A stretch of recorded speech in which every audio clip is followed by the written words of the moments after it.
bien, seguimos en La Mira, otra vez con Federico Comesaña. Del otro lado. Del otro lado. Fede, nos vas a hablar un poco de las AFAPs. Bien. La gente no tiene mucha idea a dónde está yendo la plata esa. En algún momento cuando el sistema era viejo, bueno, suponían que iba el BPS, ¿no? Y alguien les iba a pagar una jubilación cuando cuando fuera un necesario. funcionario público, salía ese armatoste grandote. Con la reforma del 96, eso ya no pasa, o por lo menos una parte de los ahorros depende de lo que uno mismo vaya generando a lo largo de su vida laboral. Es lo que va hacia las AFAPs, hacia los fondos administradores de las jubilaciones de la previsión social. Entonces, y acá empieza a operar la lógica financiera, eso que hace que en las finanzas 2 más 2 a lo largo del tiempo pueda llegar a ser 8. Eso lo que implica es que la plata que yo deposito todos los meses va a invertirse y entonces, bueno, a lo largo del tiempo, inversión sobre inversión, rentabilidad que se genera por una inversión, invertida de nuevo, todo eso va generando que a lo largo del tiempo se genere una jubilación digna a través de estos fondos de inversión. Pero eso, claro, necesita tiempo y maduración. Por eso es que hablamos de maduración del sistema, porque todavía no hay nadie que a lo largo de toda su vida haya aportado a las AFAPs y se haya jubilado hoy luego de 35 años, ponele, de aporte a las AFAPs. No podemos hacer la comparación de alguien que se jubiló en algún momento con tantos años de trabajo y tanto de edad por el sistema viejo, con uno que se ha jubilado en las mismas condiciones por el sistema nuevo. Eso no podemos hacerlo hoy, no, porque no ha pasado todavía. No. El sistema es demasiado nuevo. Y por eso también, a lo largo de este periodo de maduración que tiene el régimen, es que se fueron introduciendo algunos cambios que lo que hace es, bueno, atender a las necesidades que tiene hoy la gente y que en el régimen anterior no tenía. Ajá. Una de esas reformas es la que hoy vamos a hacer énfasis, que es la generación de 2 fondos de inversión. Antes toda la plata iba a un único fondo, que era el fondo de acumulación, en el cual, bueno, se iba colocando en distintos activos financieros para generar rentabilidad. Hoy en día tenemos 2 fondos. Al fondo de acumulación se agregó el fondo de retiro. ¿Cómo es eso? Ese fondo de retiro tiene un perfil un tanto distinto porque obedece a intereses, digamos, del aportante diferentes al que tenía en otro momento de su vida. A ver, una parte del dinero que yo pago por la AFAP va, podemos poner la placa de nuevo, va a ese fondo de acumulación, una parte, donde la AFAP lo invierte. ¿En qué lo invierte? A ver, el fondo de acumulación opera para todos aquellos que tengamos menos de 55 años. Ajá. Luego, cuando uno cumple los 55 años, de a poco, año a año, de a 20%, toda mi plata va pasando a ese fondo de retiro, que tienen lógicas distintas. El fondo de acumulación se coloca en instrumentos un poco más riesgosos y por lo tanto un poco más rentables. Como las perspectivas de jubilación son de largo plazo, yo puedo asumir un riesgo mayor y por lo tanto, bueno, puedo apostar a rendimientos que son más suculentos, digamos. Porque si llega a pasar cualquier eventualidad, bajan los valores de los activos porque viene una crisis o vienen periodos complicados. Tengo tiempo de recuperarlo. Tengo tiempo de recomendar. No me importa. Si mañana baja un 20% el precio de los títulos del Tesoro, a mí no me importa. ¿Por qué? Porque cuando yo me jubile va a correr mucha agua abajo del puente y seguramente esos títulos atraviesen periodos de bonanza, periodos de caída. Entonces, a mí lo que me interesa ahí es la rentabilidad que todos los meses, cada 6 meses me pagan, por ejemplo, los títulos del Tesoro, más allá de su valor. El fondo de retiro, en cambio, que es para la gente que está más cerca de retirarse, por lo que vemos ahí, es en inversiones menos riesgosas y también menos rentables.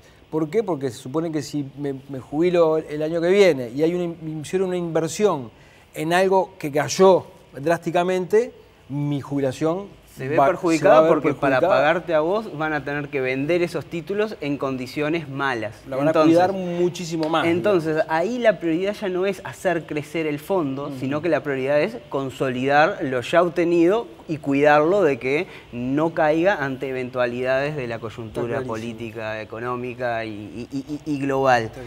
Entonces, ¿cuáles son esas diferencias? ¿En qué se colocan en distinto? Bueno, en la siguiente placa podemos ver que la primera diferencia está en el tipo de instrumentos. Si bien en ambas los títulos del Tesoro, los títulos del gobierno uruguayo son el principal elemento en el cual se colocan, hay una mayor exposición a títulos uruguayos en el fondo de retiro que en el fondo de acumulación, y deja de lado otros instrumentos más riesgosos como las empresas locales. Otra diferencia está en la moneda. Si bien del mismo modo ambos fondos están muy colocados en moneda nacional indexada, la diferencia es el triple, digamos, en el caso de la acumulación, hay un triple de la inversión en dólares que lo que hay para el retiro, digamos, para cuando estamos por retirarnos. Y otra diferencia está en los plazos. El fondo de acumulación está colocado en títulos de largo plazo porque, bueno, hay perspectivas de que siempre inversión de largo plazo es inversión más rentable.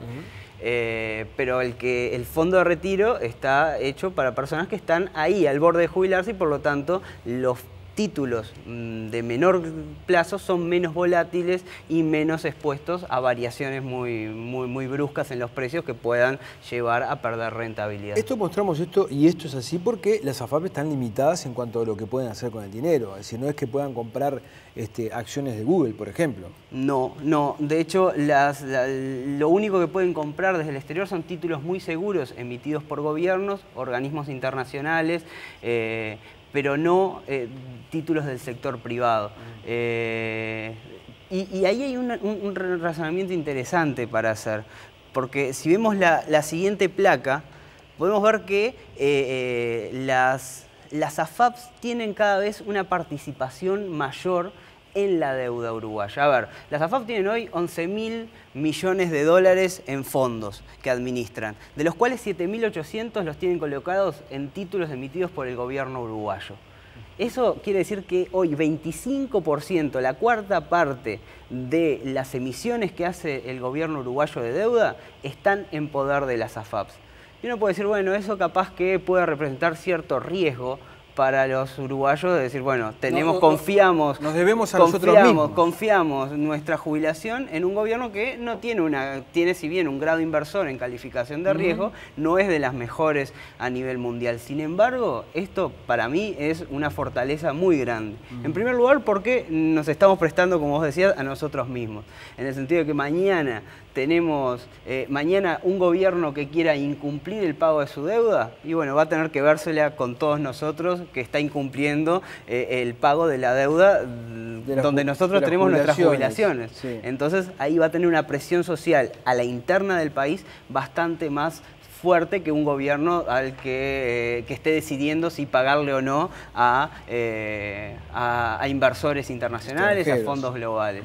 Y en segundo lugar, el hecho de que al estar prestándole nosotros al gobierno, visto desde la perspectiva del Estado uruguayo, y bueno, si el Estado uruguayo mañana por alguna contingencia, algún problema, tiene que refinanciar la deuda, y no es lo mismo negociar con un fondo mundial de pensiones que negociar con nosotros mismos, sí. ¿No? Nosotros vamos a ser mucho más flexibles ante problemas que puedan surgir que obliguen a reperfilar la deuda, mientras que esa reperfilación no afecte los intereses de largo plazo que tenemos los que vamos a jubilarnos. Por lo tanto, tenemos una fortaleza, fortalece o aporta estabilidad al sistema global, al manejo de deuda del Estado, pero también aporta flexibilidad a la hora de que surja, esperemos que no, algún problema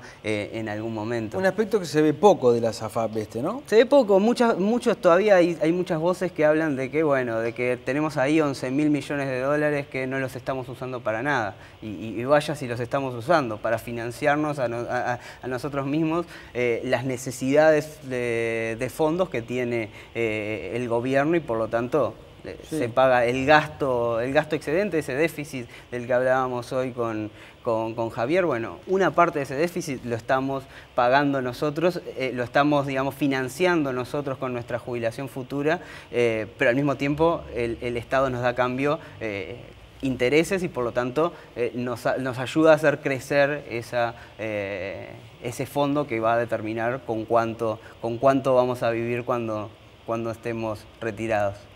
Muchas gracias, Fede. Gracias a ustedes por haber estado ahí. Los esperamos el jueves próximo. Hasta entonces, gracias.